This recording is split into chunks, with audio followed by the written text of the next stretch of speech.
Yes, mga idol. Time check is 12:50. Ang date ngayon is 17. April 17. Ayan na sir. Maliwanag na, maganda na yung weather. Ayan oh. Yan. Painit na. Lumabas na yung araw. So kahapon lang yung ganun, grabe talaga yung weather. At maraming baha dito. So ayun.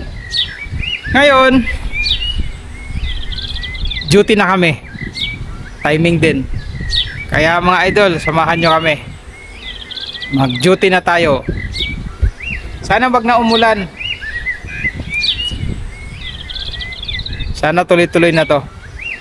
Bye!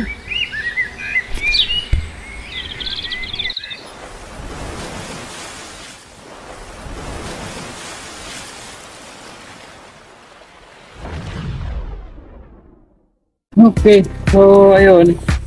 Kaya linisan natin ito na maayos yung bisikleta na to. Kakahiya naman ito. Bago-bago yung bike natin eh. Hindi pa linisan, di ba sir? What to do? Nilinis ko ito nung last duty namin eh. Pero yun, madadamihan naman siya. Nako ko. Yan talaga.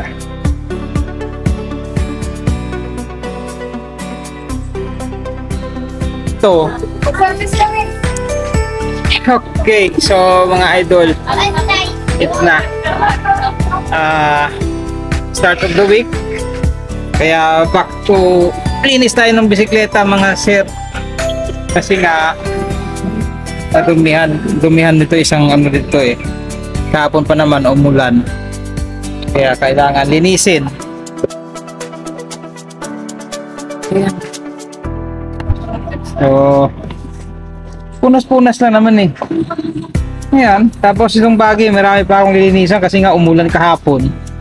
Eh yun, ang bagay nga namin ayaw umandar. Ewan ko paano na yan. Ito nga hindi ko pa alam kung subukan bukas yung kung ano, naka-charge naman siya. Ewan ko kung anong problema niyan. Kaya nga mga sir, so ito last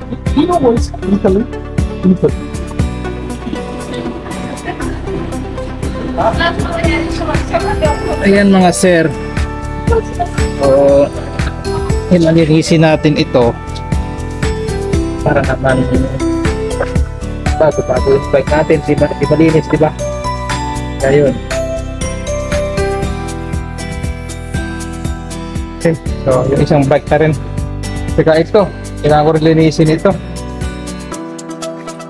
Tapos yung buggy, kahit na hindi matter yan, kailangan linisin eh. Okay, so guys, patapos na tayo ng linis.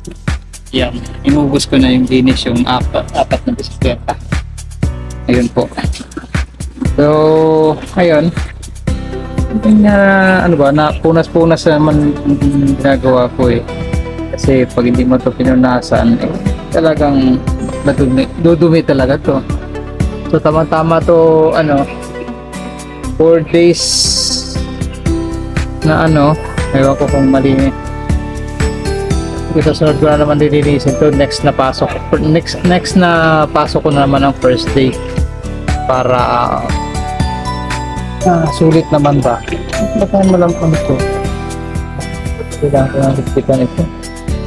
Ayun, yun o. Wala na, nahulog na yung isang alin niya. Okay, so hindi lang pala linis yung ginagawa ko rito. Ako rin nag-maintain nito. Yan, may isang bike pa akong i-vulcanize dun bukas siguro. Bukas na lang at na bibilisan ko pa mamaya yung ano, yung buggy. Kaya guys, ito yung routine na ginagawa ko rito. Sa duty, pag walang tawag, ayun, pag wala kang tawag, mag ano ka lang, Hanap ka ng pwede mong gawin. Linis ka ng bike, check ka ng gamit. Ngayon, kasi wala namang kami lang naman gumagamit nito eh. So, kailangan linisin din ka. Kaya, ayun. Dali, ayusin ko muna yung screw ng isang ng ilaw. Okay. So, tapos na tayo sa mga bikes. Dito naman tayo sa mga buggy. Ayan. Yun. Ito siya. Dahil yan sa ulan. Dahil sa ulan yan. Kaya madumi si buggy natin. Let's go. Linisin natin mga idol.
Guys, ang dami namin tawag, ang dami namin pasyente.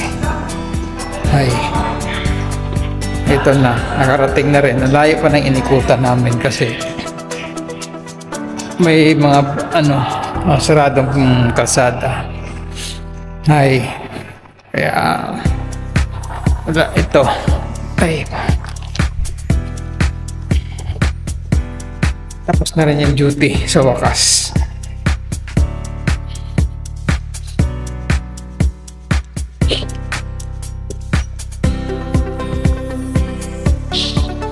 Okay guys, so hanggang dito na lang. So next time uli, impak na talaga ako.